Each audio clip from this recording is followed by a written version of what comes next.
Hello पिलामाने केमिति अछ समस्ते समस्ते भल थिबो। आज रो ए वीडियो रे आमे समस्ते सिखबा how to writing a essay class 10 माने जो तुम बोर्ड पर के अछि ना इंग्लिश रो जो 23/0/2024 रो जो अछि ना एग्जाम सेठी गुटी एसे पढिबो तो तुम एसे केमिति लिखबा सिखबो ए वीडियो रे पूरा फुल बता जबो तुमको।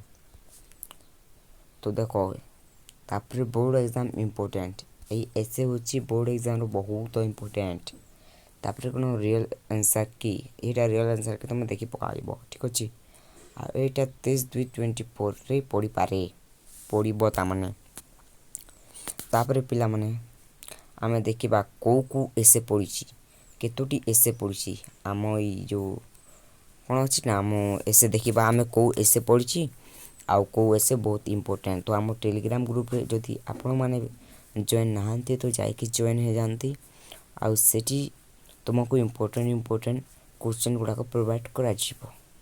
तो चलो देखिबा केमिति इंपोर्टेंट ऐसे गुडा को तो पिला माने एटी देखो कोन ऐसे रो ना माय विलेज ऐसे राइटिंग तो एटा प्रकार पढे मात्र 10 मार्क पढी पारी जो जी तुमको एटा बहुत इंपोर्टेंट एवं जरूरी तुमे देखिनियो। तो चलो पढ़वा स्टार्ट करबा तुमे नोट भी करिनो। My village is one of the most beautiful village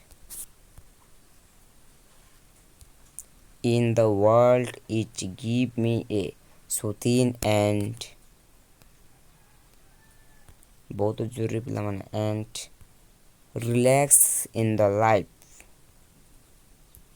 arms of mother's nature. The name of my village is Sitapur. It is a very clean and green village.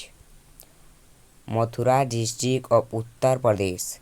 People of my village are very kind and loving. Most of people are farmers and the life a very simple lifestyle in the grow last across in the years. Grow vegetable and flowers grow and I reside in my life. तो इटा बहुत important पिला माने जदी के भी Telegram रे ना जॉइन है नाहंते एबी पर्यंत जल्दी जॉइन ही जानतु सेते तुमको इंपोर्टेंट ऐसे गुडा को मिलबो ता सहित क्वेश्चन सहित मिलबो।